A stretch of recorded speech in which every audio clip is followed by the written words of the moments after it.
Bam. There we go. Wife, we're on. What's up? Uh, I mean, what do you want me to say something then? Why don't you be like, hey, everybody, welcome back. Oh, okay. Next time. Okay. Anyway, welcome everyone to Sunday. And I'll tell you, I know not everyone has off tomorrow, Monday, but there is a special feeling like you have off the next day.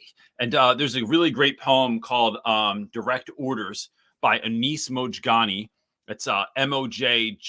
There's a few curses in it, so maybe don't want to put it on around your kids if you don't like that sort of thing. But he has this line in there that says, "Rock out like it's Saturday afternoon and Monday's a national holiday." And I loved that. That always hit me. So look, but we're here regardless because it is Sunday. And it is my promise to be here every Sunday at 1:30 p.m. Eastern Standard Time. I'll tell you what, church went a little long today. And I started going, I'm like, man, all right, got to sum it up, guys. Some extra songs in there today. Yeah. So they were feeling it. So, but we got home and we got on time. As if you're here for the first time, what we can do is just put.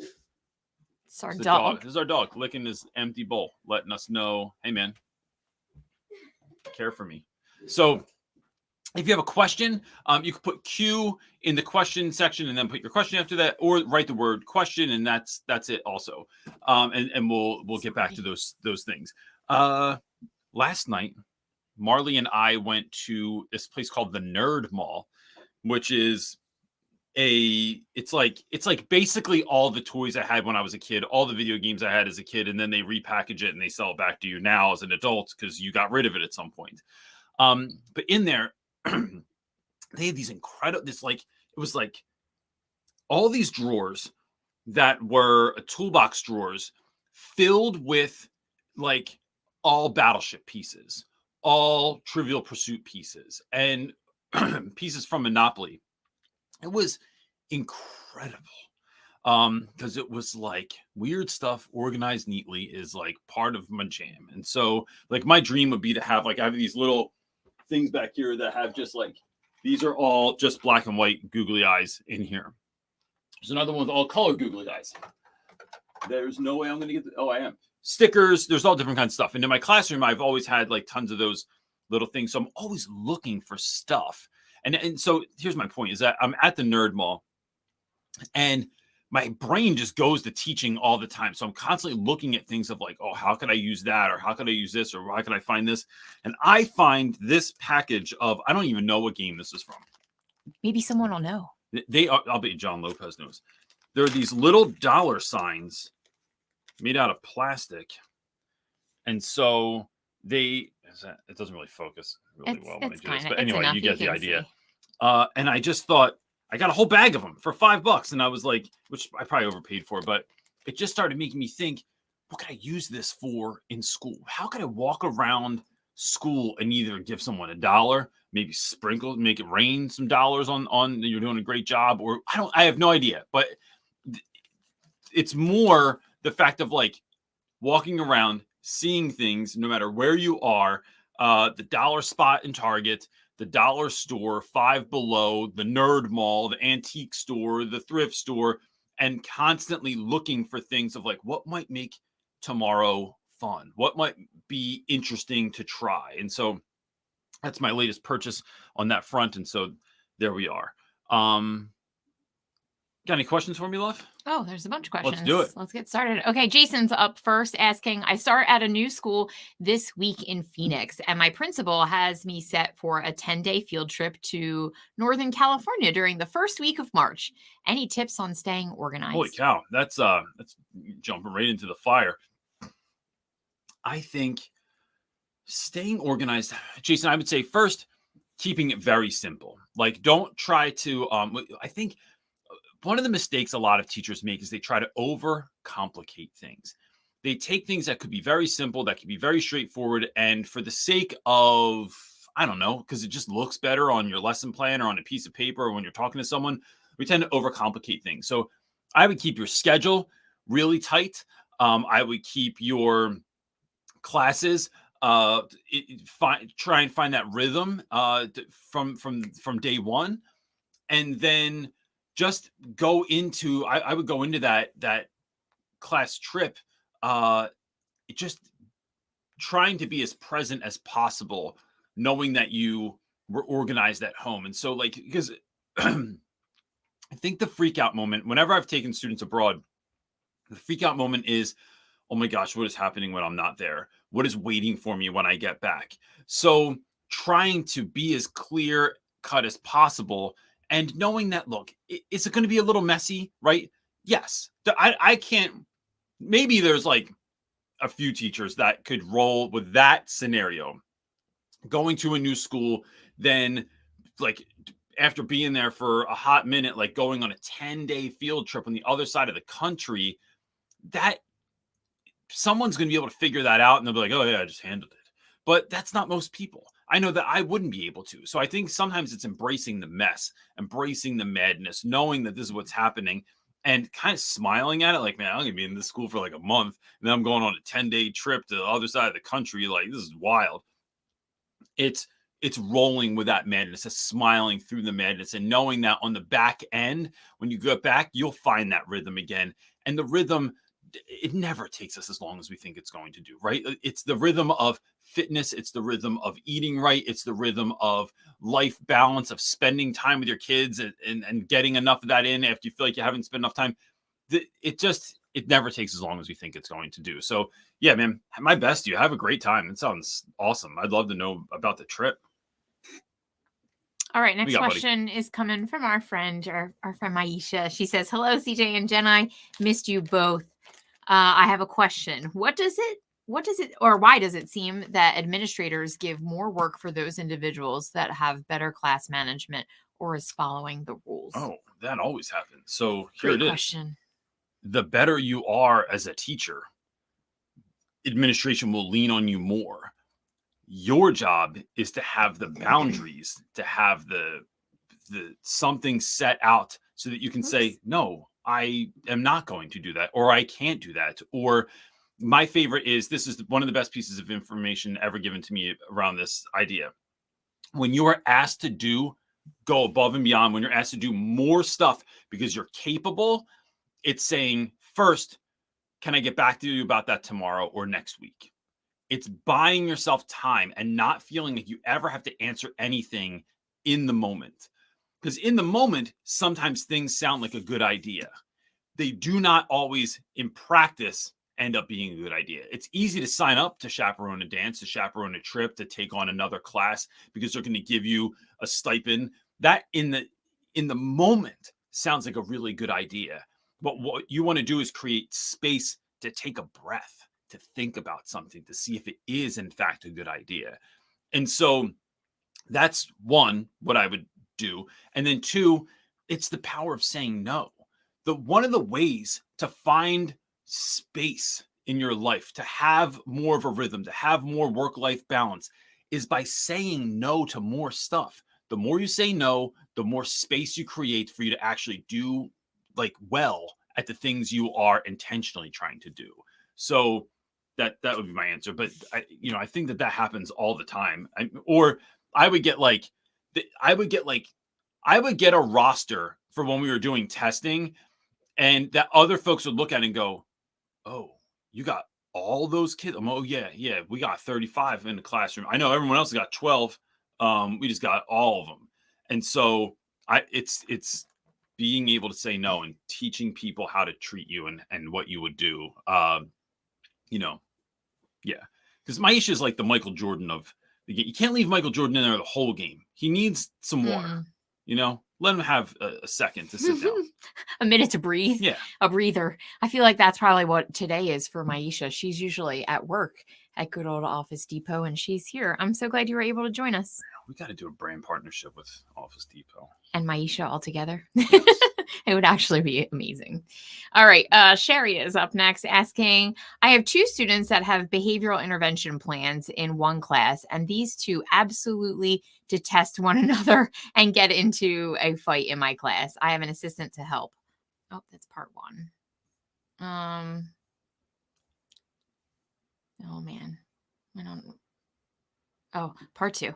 How can I ask professionally that these students be removed when they are the one the one who calls these two together? So I think,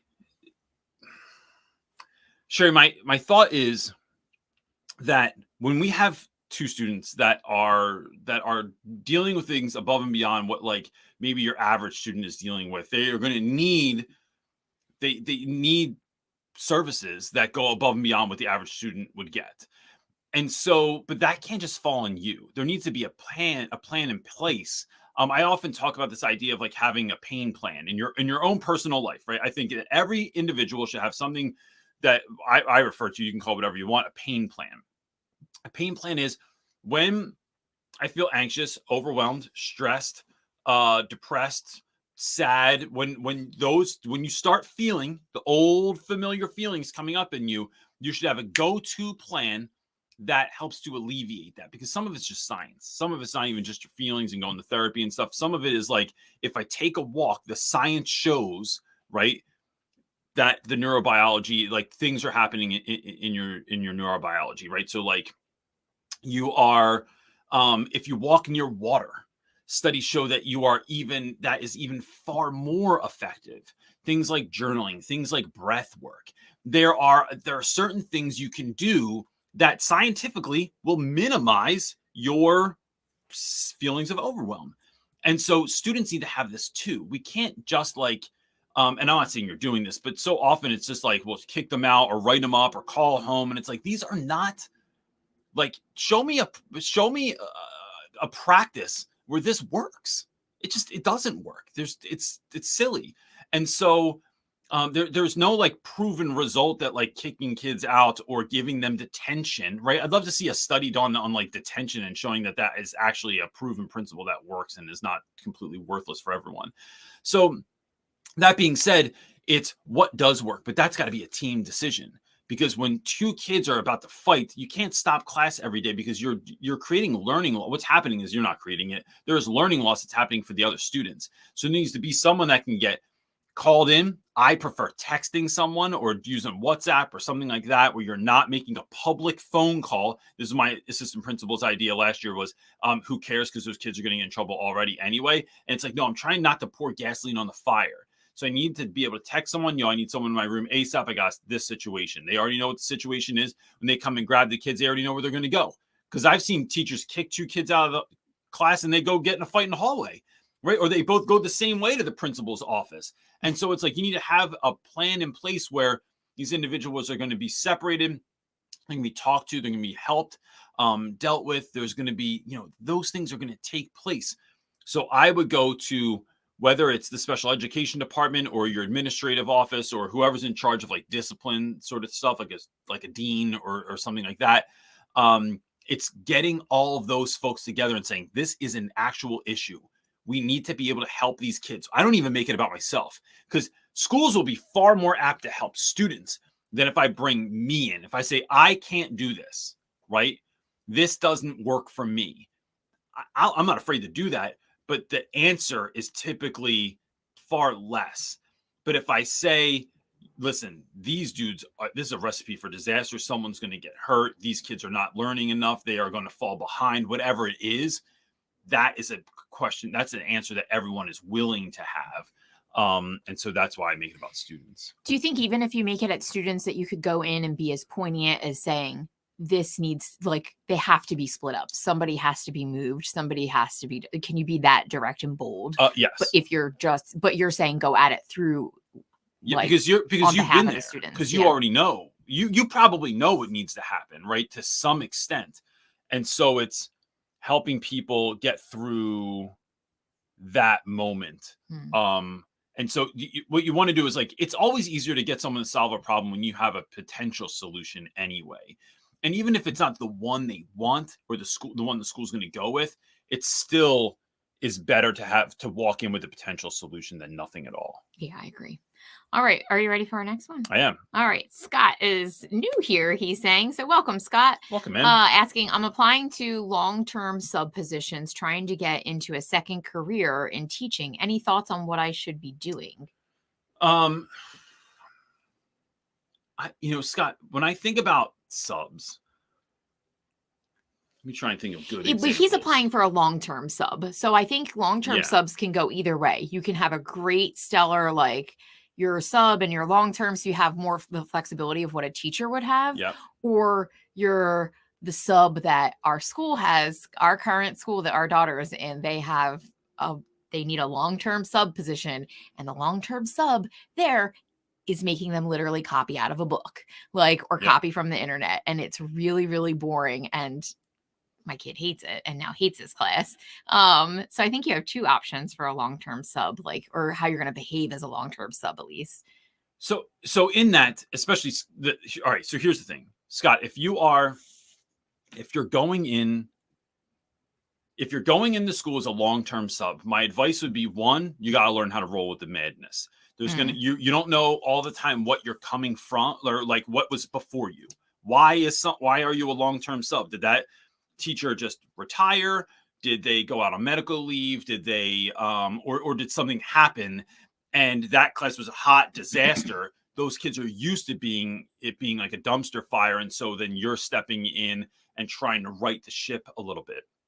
So it's almost like it's dancing with that feeling, right? Sometimes when things are nuts, instead of getting worried, I've been in moments where things have been fairly chaotic to extremely chaotic, and I just kind of look at it like, all right, here we go. All right, how are we going to do this? And so instead of getting super overwhelmed, the other thing is, my guess is the school's going to give you stuff that you should be teaching students, and that might be like, here's everything on Google Classroom. You're just going to hand it to them. Your job is to just make sure that you're inputting it and that all kids have access. But that sucks, right? That's not teaching. That is like it's why you just plug them in front of YouTube. So what I would try to do is figure, and I'm not asking you to do to not do anything the school says not to do. However, I think there are ways to sprinkle magic on stuff, to set up a class, to say, yo, before we get into this today, everyone, like, there's an assignment on Google Classroom, but it's about, like, I just want to tell you, like, my experience with this. Or having kids do a 5-minute journal prompt in the beginning of the day so that you can start learning more about your students, and it's writing across the curriculum. So, so you're getting kids, they're actually doing more and doing better than they would do normally. It is connecting with those students, finding ways to connect with kids, finding ways to connect, like looking through the lessons and then connecting what they're learning to something else. So if someone has a question, you can actually do your best to understand it and then explain it to them, instead of just saying, I don't know, I'm not a science teacher, or, look it up, just look it up. What you're doing is finding ways to take the ordinary, to take what's regular and turn it to extraordinary. And so that's what I would do, is you're looking for opportunities for magic all the time. And that's how I would roll out being a long-term sub, I think. All right. John is up next, asking, my friend has taught in the suburbs for 7 years, but starts next week at an inner city school. What would be your best advice for him? My best advice, if you are moving from a suburban school to an inner city school, is this. One, you got to remember, kids are just kids. All kids are kids. Now, some students that live in certain places, not just inner city, it could be somewhere extremely rural. It could somewhere that is like just Title I schools look different all over the place. It is learning about the community with which you are teaching in. So I often say, like, teaching in West Philly, a lot of things that would happen is, like, teachers would like helicopter in from Jersey, from the burbs. They'd come into West Philly, they'd do their thing, and then they'd helicopter right back out. But that doesn't allow you to have any sense of, like, even where, like, when my kids would talk about like going to Malcolm X Park, enough times it was referred to that I was like, yo, I need to know where Malcolm X Park is. I need to know where the L is. I need to know where Christie Rec Center is. I need to know where these pools that the kids are talking about, or the basketball courts that kids are talking about. I need to know where that church is that someone mentioned. I need to know. Go into a corner store and don't just get your regular cheesesteak. But when the kids tell you that they get cheesesteak, this is my students. Every student gets every single thing on a cheesesteak. It's like ketchup, mustard, mayonnaise, pickles, like all kinds of stuff. And instead of saying, ooh, that's gross, saying, there's got to, like, what is it about it? So it's not trying to be, it's It's trying to have a sense of where you're teaching, who you're teaching, what is going on, what's the background, what's the culture, how do they intermix within the school that you're in, and as much as possible doing that. Now, I think the best way to do that is asking questions, asking students, asking parents, asking folks that live in the neighborhood. Just because I teach in like it's like so-called inner city Title I district, there's a lot of people that have like a preset of what they think teaching West Philly is like. If I went and taught in Detroit or in St. Louis or in Compton, I'm not going to assume like, oh, it's like black kids in the inner city. It's going to be the same thing everywhere I go, right? You have to have this sense of that you want to show up and to learn, to see what's going on there, to see what the pain points are, how you can also get to know your students. You can connect what they love with what you're teaching. You can connect their why with what you're learning in class. And so that would be my biggest push to help folks to that are going from somewhere that's like, especially if it's sort of like what we would all think of as a suburban school, to like something that is much different. It's really just learning a different group of kids. That's it. All right. Scott is up next asking, what should I do with no experience but have a degree in ed from 1995?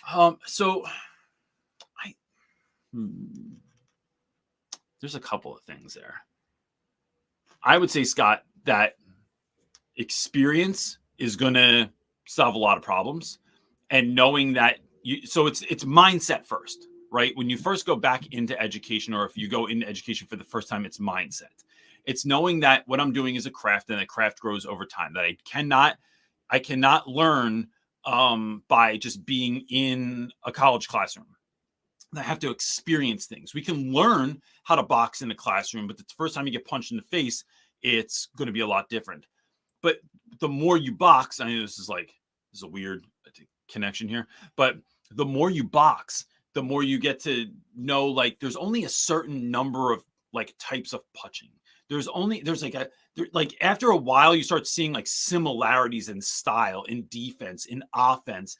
And so you start learning these things. And same thing as in school. You'll start seeing students that's like, somebody is like, can't sit down. They can't stop talking. They're constantly off task. And so you look at that student and you have to learn how to best help that individual student. And then you realize the next year, oh, I got another one of those. Like that, this is a different name, different face, same behaviors. Sometimes it's a combination of those behaviors, but over time, you see so much. And if you can stop yourself from getting jaded, like it never ends, and instead look like, oh, I've worked with this student before. They had a different name and it was just 5 years ago, but I've had this student before. And so it's being able to take those skills that you build over time and being able to help students. So I think it's learning. Look, let me say this, Scott.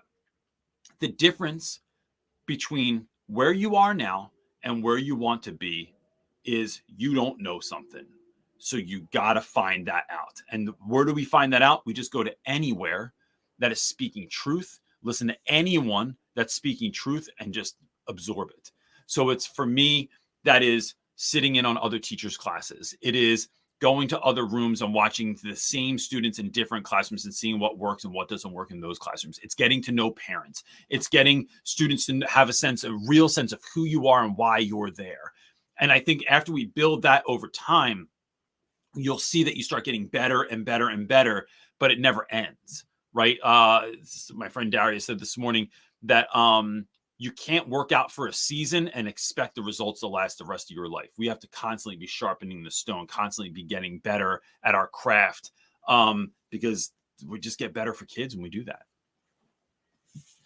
All right. Our next question comes from Stephanie Shook, asking, what is the best way to transition when you have to flip classes and grade level with another teacher? My advanced 8th for their advanced 6th, who already had 2 teachers this year. I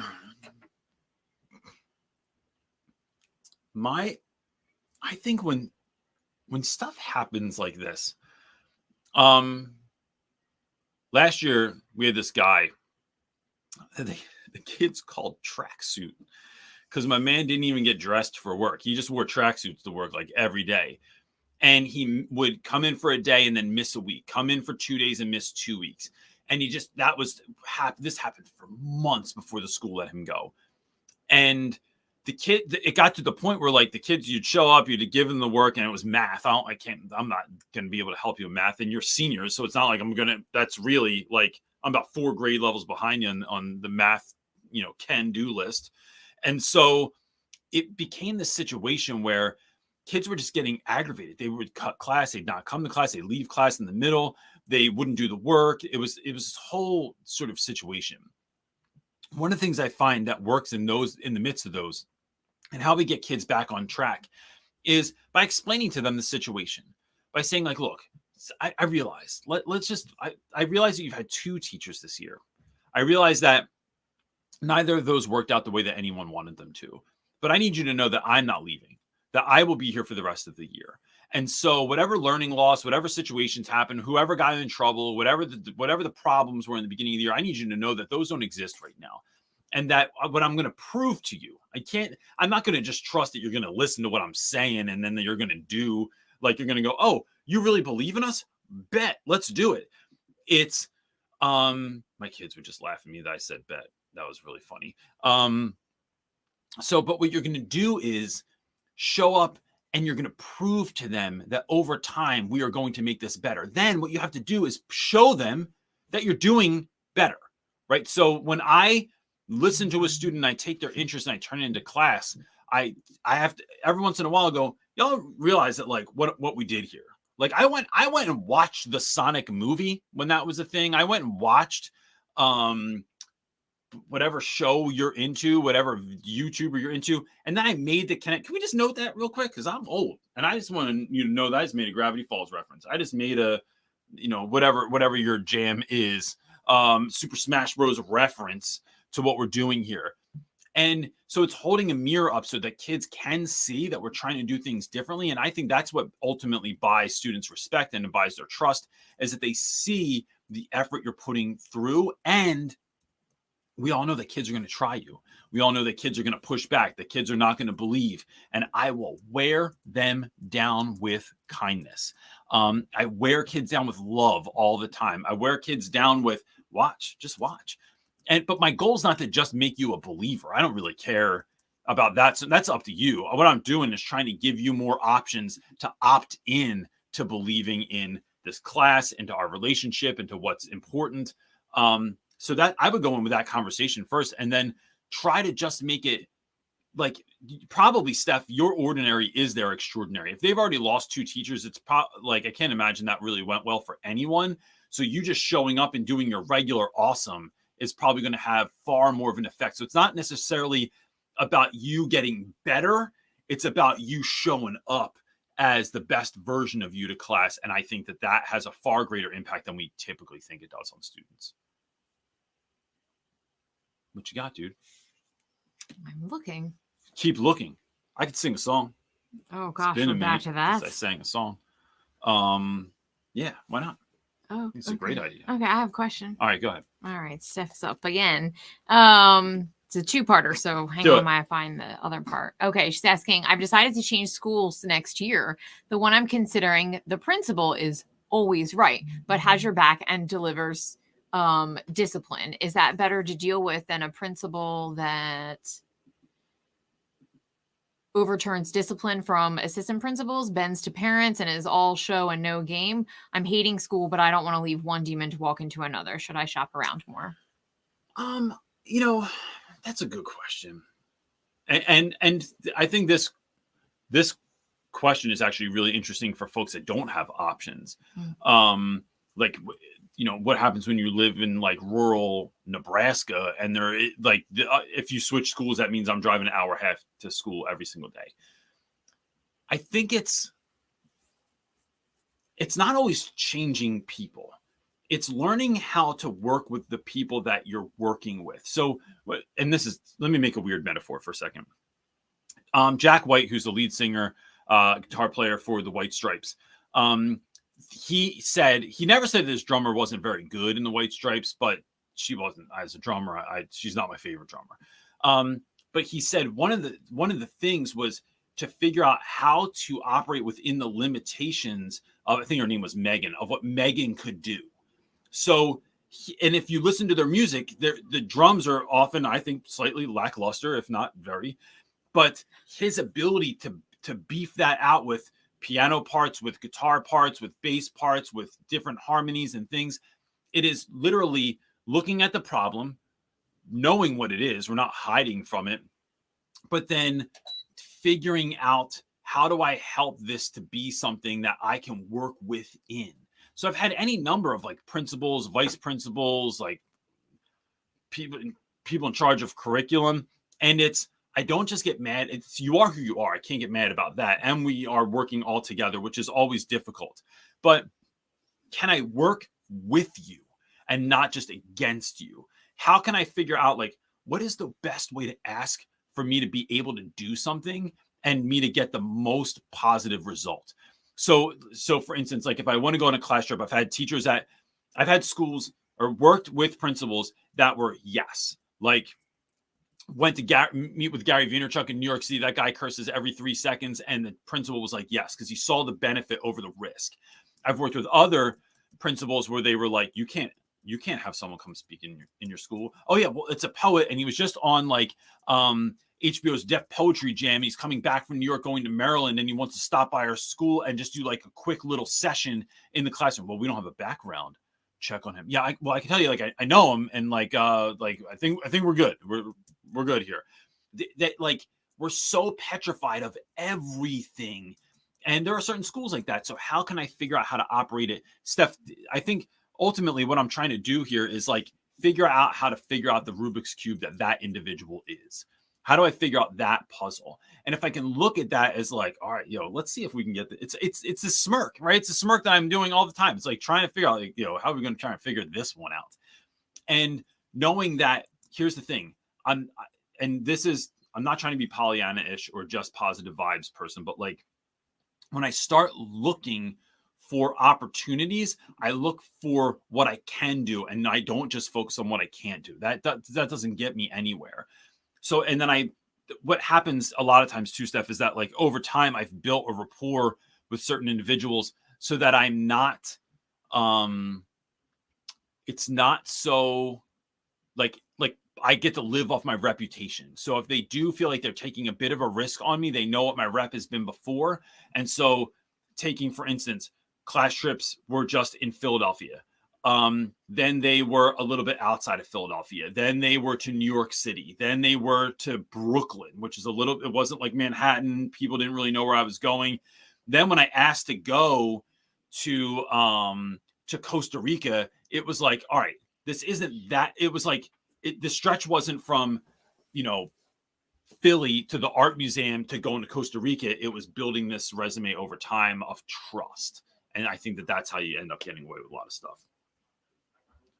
All right, my wife walked away because my son needed something. So, no, I got a question. Do you have one? Okay. Yeah, I'm all ready. All right, Michelle is up next asking, I am new and appreciate your videos on building connections with kids. Thanks, Reynolds. They help. I just started as a first-year SPED RSP, I don't know what that stands for, teacher at a middle school and happened to be a female with autism. How can I best talk about being on the spectrum to the Learning Center elective students?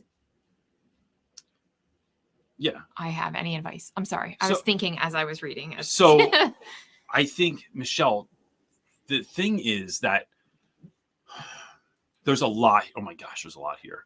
But if I was to pare it down to just a few things, I think one, it is telling kids what they need to know, but not more than they need to know. Right. So like, and until it's necessary. Right. So like I have talked to students about any number of things, like my, wife, we had a cancer scare one time, right? Or one time my wife had a miscarriage.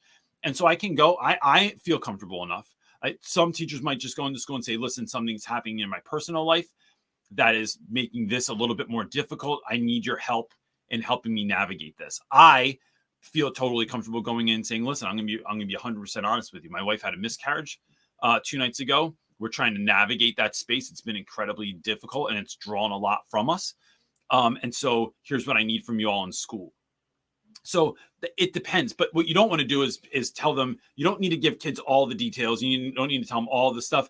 Now that might come later, because I might have a student whose mom had a miscarriage and they're trying to navigate that. I'm like, look, this is some of the stuff. This is some of the loss, some of the feelings, some of the depression I went through after that happened.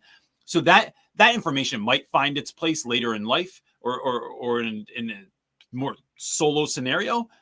But I think telling kids about us and what, if I were you, right? And so it's a little bit different because I'm not coming from exactly the same space, but from where I'm sitting, it's about talking about, well, what is autism, right? Like, y'all even know like what that is. Like, let's talk a little bit about what autism is and what it could be, and what are the things I struggle with, and what are the things that are like my superpower. So my son has high functioning autism, and there are definite things that we see that like we have to, like, life has an IEP. Every blessed thing has an IEP, from a shower, brushing your teeth, getting dressed, making your bed, everything has an IEP. And that is difficult because you forget as a parent, right? When you forget that it's like, when you were little, it's like, why do you smell like conditioner right now? I just use the stuff in the white bottle. I got, all right, so I told you to use the body wash. And it's like walking them through those things. So your child doesn't walk around smelling like Dove hair conditioner. But the positive sides of that, like his ability to stick to something, his ability that when you do have that schedule, never complains about the schedule. Like his stick-to-itness on anything, regardless of the number of problems or limitations that are like the things that are hitting him in the face, like that is part of his superpower for what he's looking at. So I think it's talking to students about that, because a couple of things are going to happen there, Michelle. Kids need to see it to be it. I don't know how many students you've worked with in the past, but like even like, I realize you're just starting going into teaching, but like outside of teaching, or kids that you've talked to, but a lot of times kids that come from something that do not have a positive image of what this could be, they don't have that audacity to dream. And so what you're doing is showing up and giving them the courage to dream and saying, look, this is where I came from. I had these different situations. I had these different struggles. I had these different powers. And here's how I used what I got to get to where I am, which is a place I love being in. And so it's having that sort of conversation with young people sometimes, to really be transparent, but not super transparent. And look, if you mess up, it's not a big deal. Like you just figure it out. Teachers mess up all the adults, parents, people mess up all the time. It's about, well, all right, maybe it's acknowledging that. Like I'll be like, all right, that's not my finest moment, gang. I'm sorry that I yelled there. I'm sorry I raised my voice. Sorry that I got mad. Sorry that I gave, whatever repercussion. I'm going to take that back, because here's what's going to happen now. And then I walk kids through like what I wish I had done or what I'm going to do now. But I think that go with it. I think it's awesome. I think it's a great testament to your students. And it's going to allow you to see certain students in a way like having a child with autism, it immediately allowed me to interact differently with students that I had, because I had a deeper understanding of this, because I live with someone, right? Like I'm raising someone.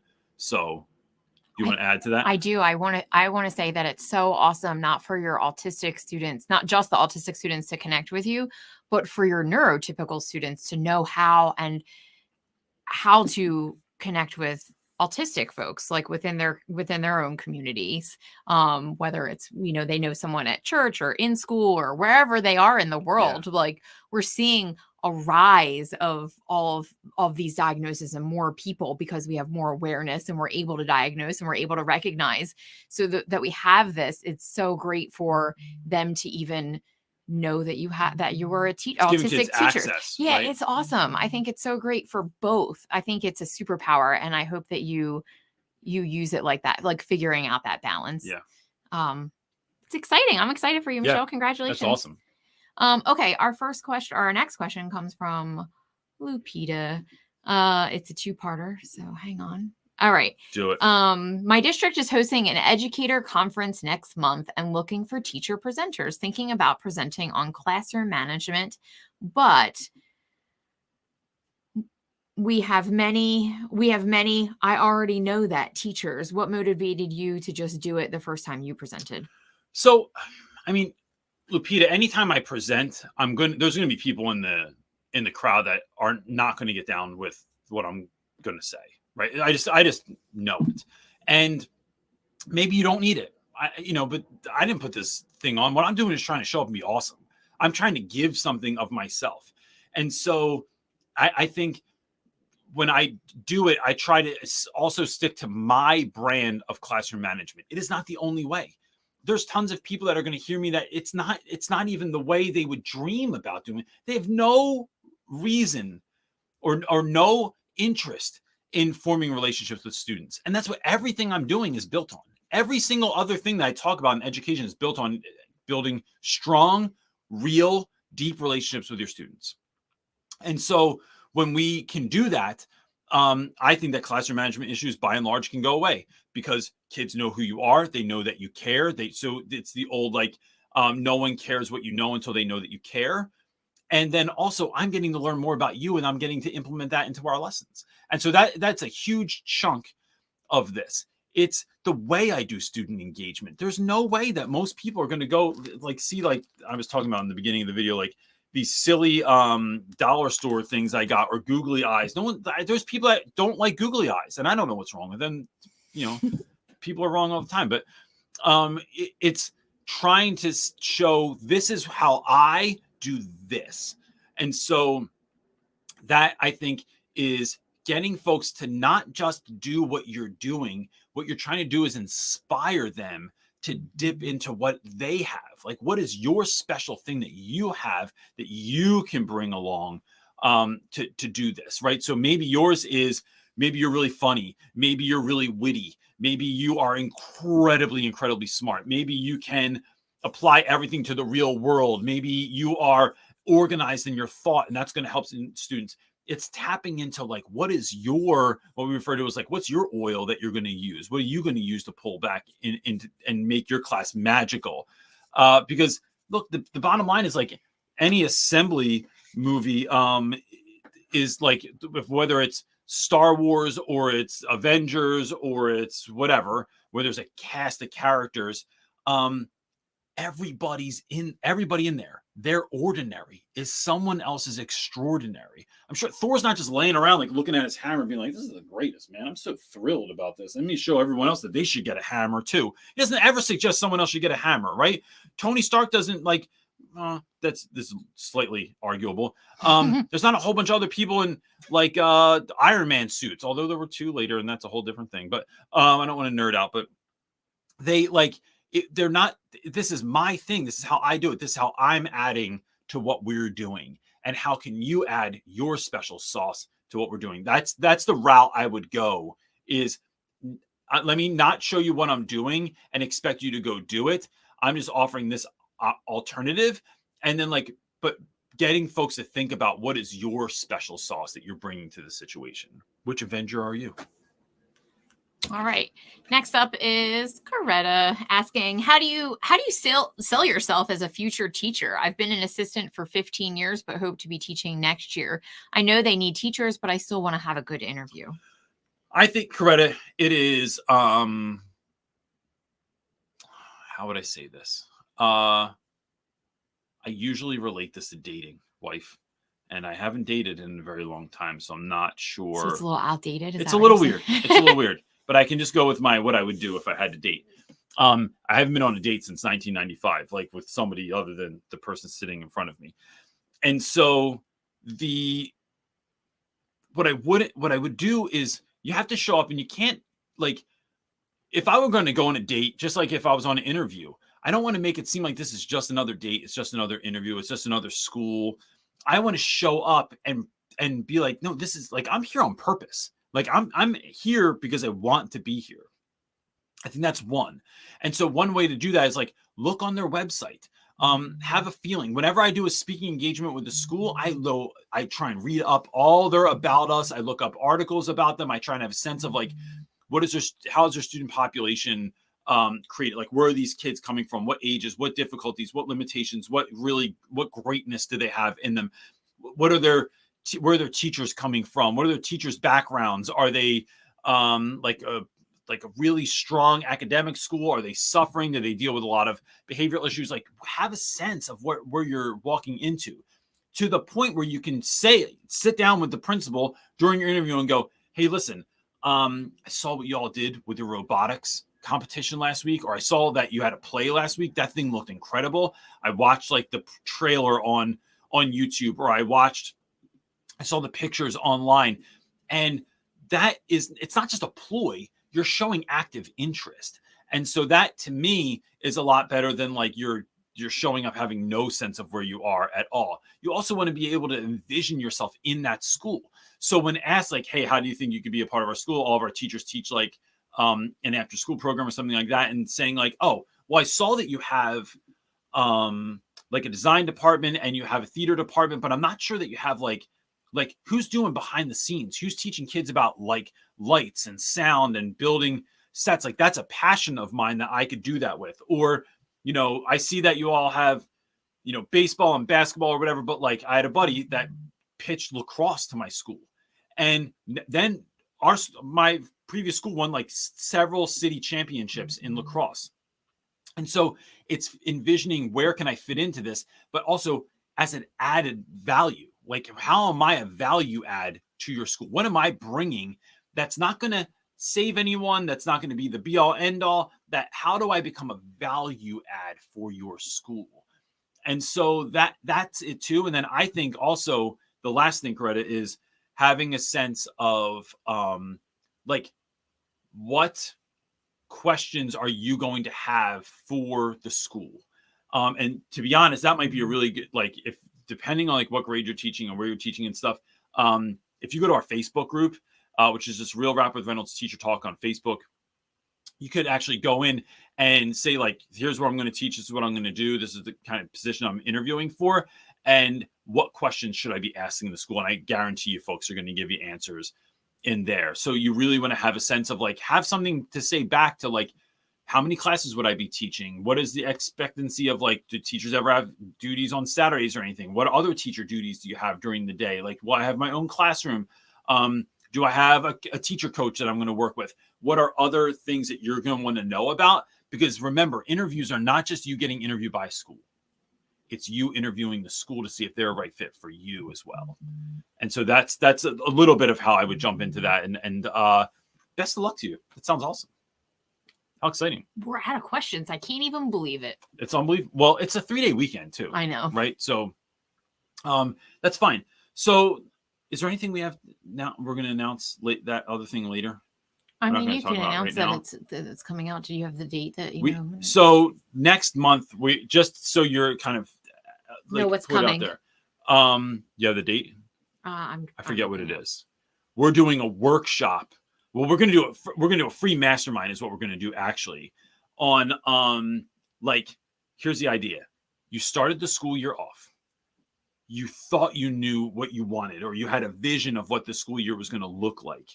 And then it is about as far from that as possible, or you just need a little put, like you're almost there. You can't quite figure out how do you fine tune it to get it to that next level so that you can have a school year that is incredible. And so what we're trying to do is we have created a mastermind. You can't find the date. No. That's all right. It'll be posted, but yeah. It's going to be the beginning of February. And it will be free. Yeah, so, completely free for anyone that wants to be a part of it. You just have to sign up for it. Like, it's not going to be like live to just anyone that should, not like this. It'll just be like for those that sign up can come to the thing. And there's a number of reasons for that. But just keep your eye out for it. We're building the landing page and all of that stuff now for you all to be able to sign up. So it will be out soon, but that is what's coming down the pike for around here. Yes.